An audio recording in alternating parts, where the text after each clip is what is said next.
between a visa officer and an applicant. First, you will have some time to read questions 1 to 5.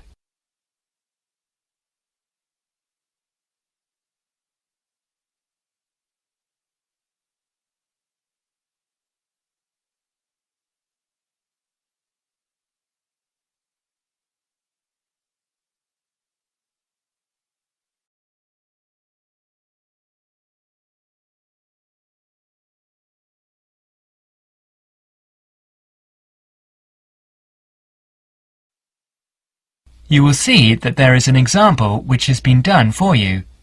On this occasion, only the conversation relating to this will be played first. Good morning, Visa Office. How can I help you? Good morning. I'd like to apply for a visa to Australia, please. Certainly, sir. I'll just get a form and then I'll need to take some details down. The applicant wants to apply for a visa to Australia, so the word Australia is provided in the space. Now we shall begin. You should answer questions as you listen, because you will not hear the recording a second time. Now listen carefully and answer questions 1 to 5. Good morning, Visa Office. How can I help you? Good morning. I'd like to apply for a visa to Australia, please. Certainly, sir. I'll just get a form and then I'll need to take some details down. OK, here we go. Right, can I have your name, please? Yes, it's Okamura, Kelly Okamura. And how do you spell that, please? K-E-L-L. No, your family name, please. Oh, sorry. It's O-K-A-M-U-R-A. O-K-A-M-U-R-A. And your address? Apartment 106, Kingston Street, Hawaii. Kingstone Street, Hawaii? Yes, that's correct. So you're an American? Actually, I was born in Japan, but moved to Hawaii 6 years ago. And can I have your age, please, Mr. Okamura? I'm 32. And are you married? Yes, I am. My wife's Chinese. And will your wife accompany you to Australia? Yes, she will. In fact, that's the reason we want to go. Her sister lives in Sydney. Now you will have another chance to look at questions 6 to 10.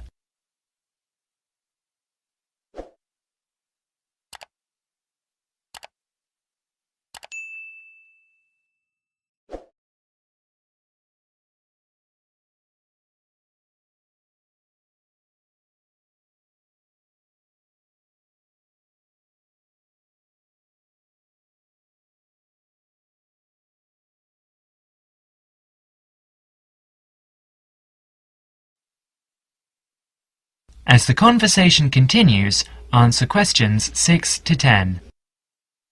Do you have any relatives living in Australia? I used to have an uncle, but he died several years ago. Now there's only my sister-in-law and my wife's cousin. So the purpose of your trip is to visit your wife's relatives, am I correct? Well, not exactly. Mainly because I have my own trading company and I will be looking for business opportunities. Although I do want to do some travelling as well. You know, see some of the sights, that sort of thing. Although I don't intend to work in Australia. And your wife, what will she be doing? She'll be studying English. She wants a student visa. And how long do you plan to stay? About 1 year, I guess. Well, I'm afraid a standard tourist visa is only valid for 30 days. Although in your case, we can issue you with a business visa. Business visas last for 6 months, but you will be able to renew it. We can give your wife a 12-month visa, though. 6 months is okay. So what do I need to do now? Come along to the office any time during weekdays, but it must be office hours. We close at 5:30. And bring along 2 passport-size photos And your passport, of course.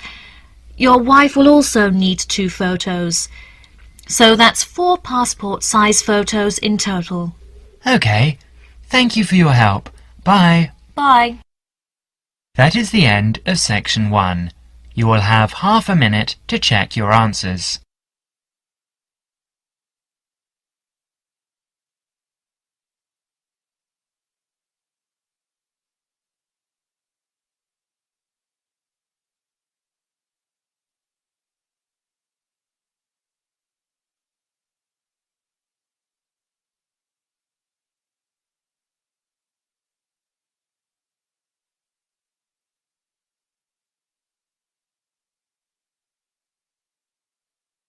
Now turn to section 2.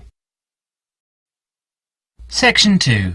You will hear an informative talk given by Michael on how to keep out burglars and keep your home safe. Before you listen, you have a chance to read questions 11 to 20.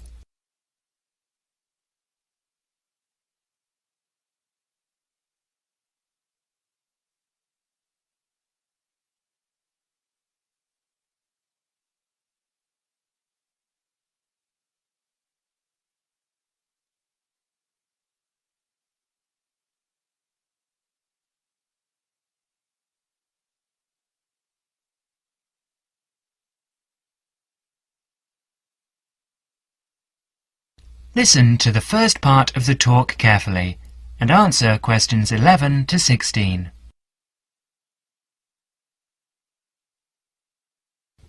Keep them out. There's no fail-proof way to keep out a burglar, but every little bit of deterrence helps. Even if you can't afford a security system, you can take a few minutes to make your home a little safer. Some relatively simple steps will greatly decrease the odds of a break-in, which means you can enjoy more peace of mind. And isn't that what home is all about? Think like a burglar. If you were one, how would you get into your home?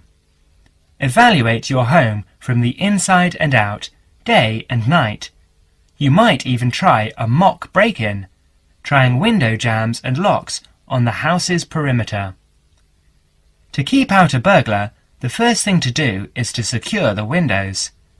Though windows are relatively easy to break, the loud noise of shattering glass will deter a thief if you're near other houses. Don't leave your windows open during the night, whether you're at home or away. That's a common sense precaution, but a surprising number of people forget to do just that. Use a pick-proof locking device for your windows. Make sure the frames are solid. If you're beyond the earshot of your neighbours, they won't hear the glass breaking. Consider installing a plexiglass sheet for the more accessible windows. This will make entry through them more difficult. Your doors should also be secured. If you don't have a peephole, install one in the front door.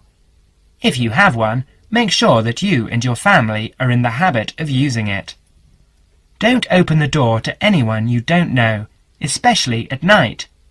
If the peephole is out of the reach of your children, keep a stepladder or stepping box by the door for them to use.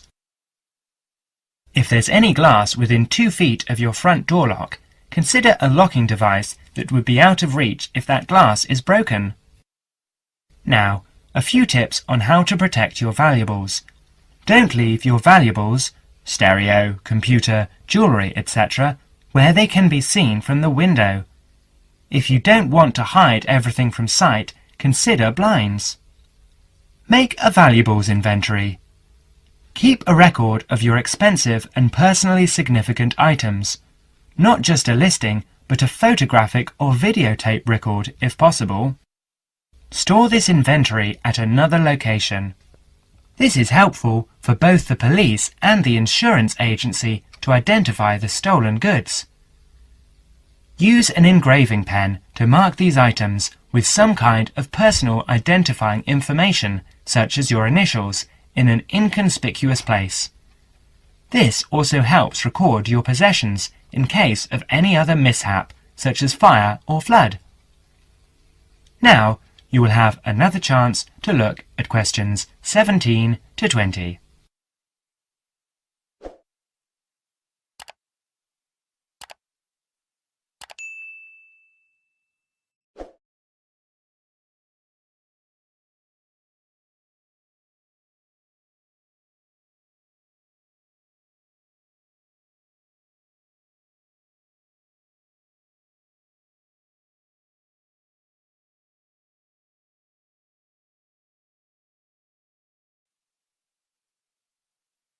As the talk continues, answer questions 17 to 20. Don't stop your security awareness at the outside walls of your house.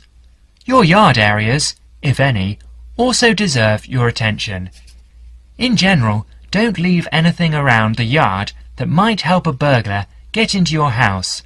Ladders, stackable boxes, or any garden tools should be put away, preferably in a locked cabinet. Install a light in your yard that is sensitive to movement. Place it high and out of reach.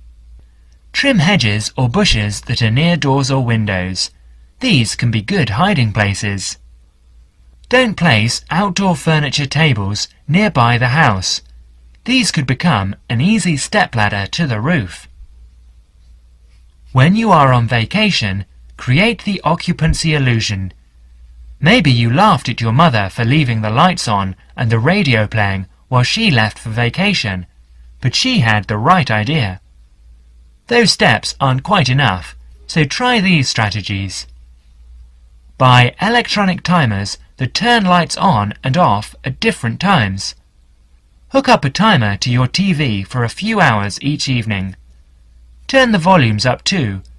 Not enough to annoy the neighbours, just enough that a lurker at the windowsill couldn't miss hearing it. Have your newspaper and mail delivery suspended. If you don't have time to do this, ask a neighbour to pick them up for you. Ask a neighbour to park in your driveway or parking place. Think about having someone house-sit your home. If he's a relative or friend, he may cost you no more than the contents of your refrigerator. You can also find professional house-sitters or house-sitting services that find someone to stay while you're away. Leave your shades as they are normally, or at least don't close up every one. One sign of a vacant house is closed shades during the day. Lock your garage door with a padlock. That is the end of section 2. You will have half a minute to check your answers.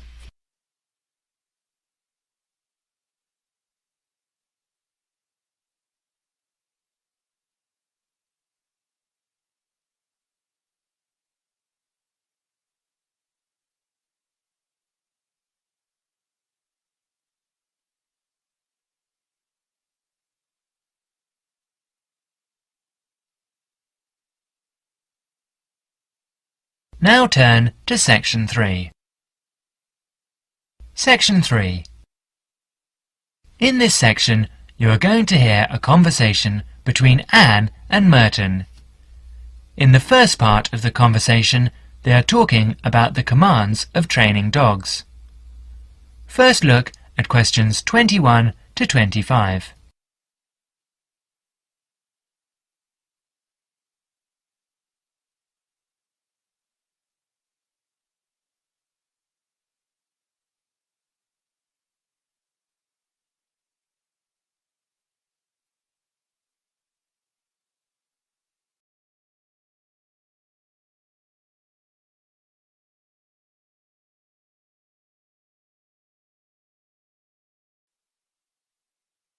Now listen carefully and answer questions 21 to 25. So, that research paper we have to do next is the one about different styles of training dogs. How do you think you'll approach writing it? You know, I've been thinking about it, and I feel that the best way to write it is to divide the paper into two main parts. In the first part, would be analysing some examples of each style of training dogs. Right. First, what the styles are. After that, we can talk about how each style can be used so that the dogs learn something different from each one. Indeed. Maybe we could draw a chart and compare examples of each style of training, one at a time. So, the different kinds of training would be simple obedience training. There you would have things like teaching them to sit or stay in one place, and so on. Right. So included here would be simple audio commands, like speak. Yes, basic commands are just spoken words, aren't they? And then there would be the more guard-oriented training, where the dogs are trained to know a specific place well. Patrolling and barking are probably the best examples, because most people have seen them in many places, especially in homes. And this would lead us to the attack dog training, which is physical as well as spoken. Training the dog to knock someone down, and even bite if they have to. Right. So there's another category as well. Sniffing dogs, which make up the searching category. I've read that in the UK, every major airport or government building has these dogs to search for all kinds of dangerous items. In the second part of the conversation, Anne and Merton. talk about all kinds of training and what kind of dog they are suitable for. You will have another chance to look at questions 26 to 30.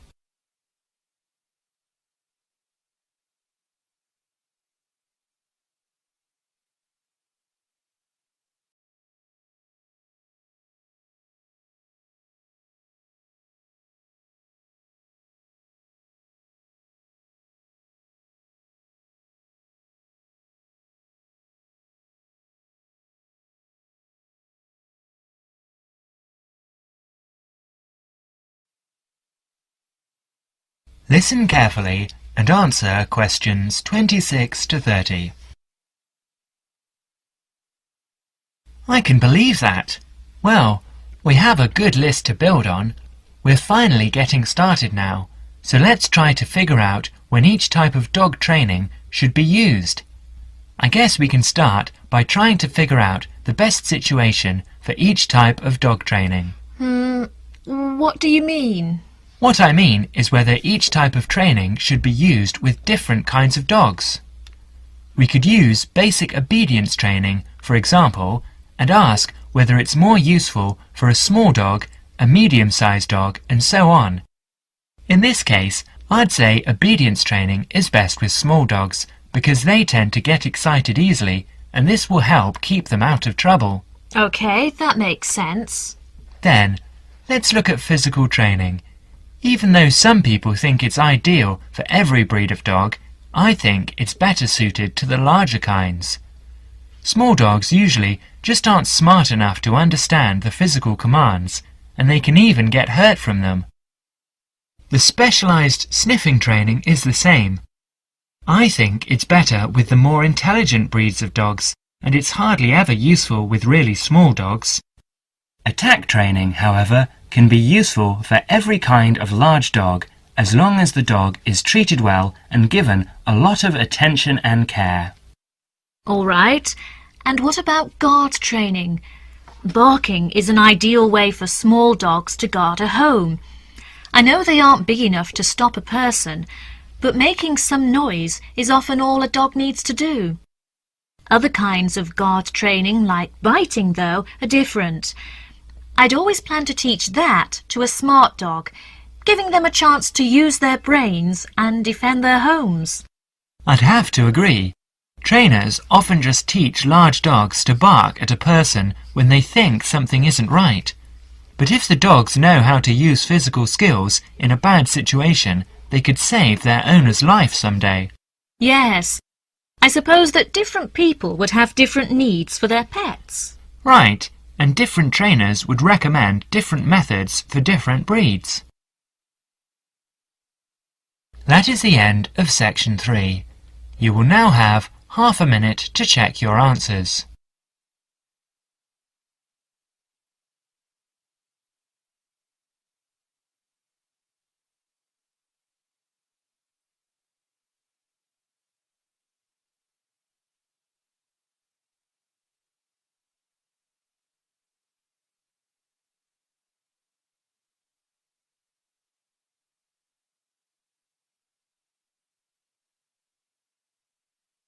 Now turn to Section 4.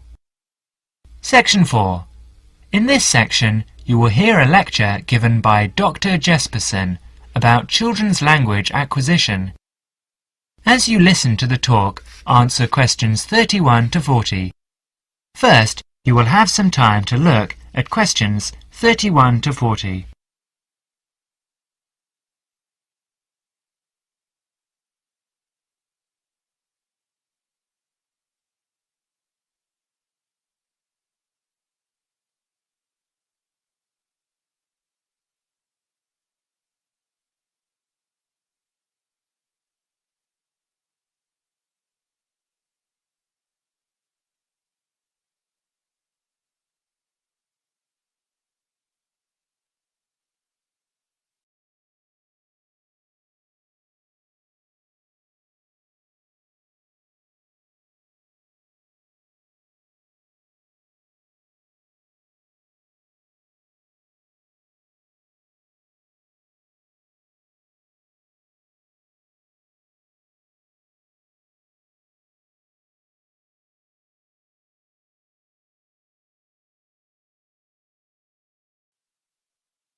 Now listen carefully and answer questions 31 to 40.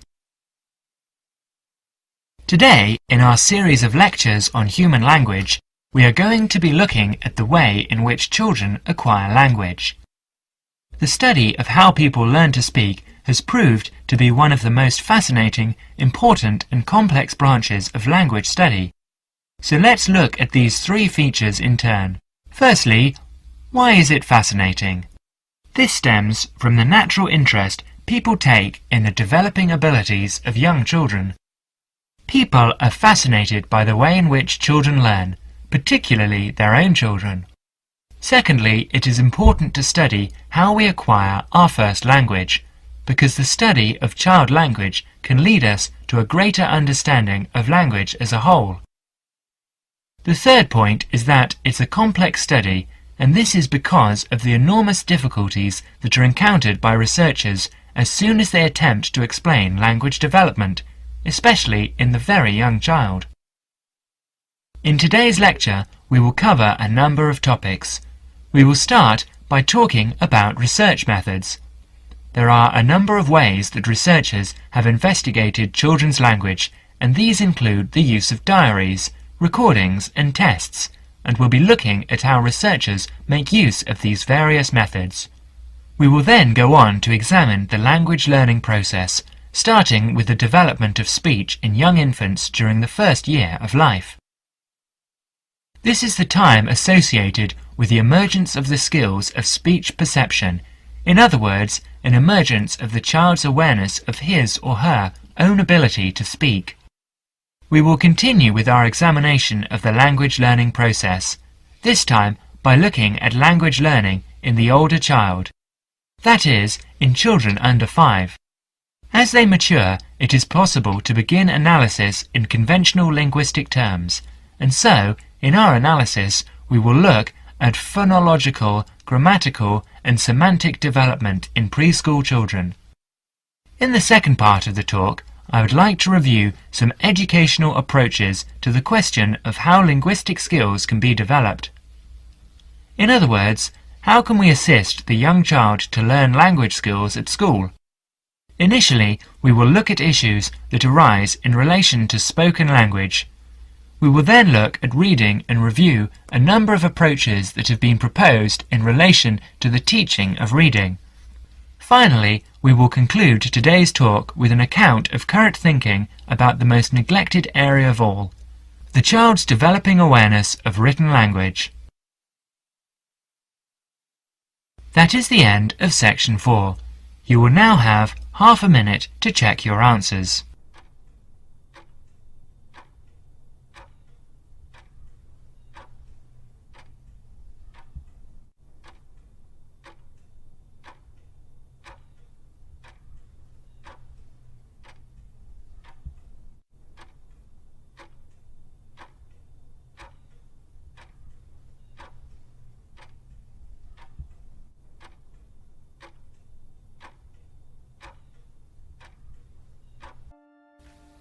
That is the end of Listening Practice Test 5. At the end of the real test, you will have 10 minutes to transfer your answers to the listening answer sheet.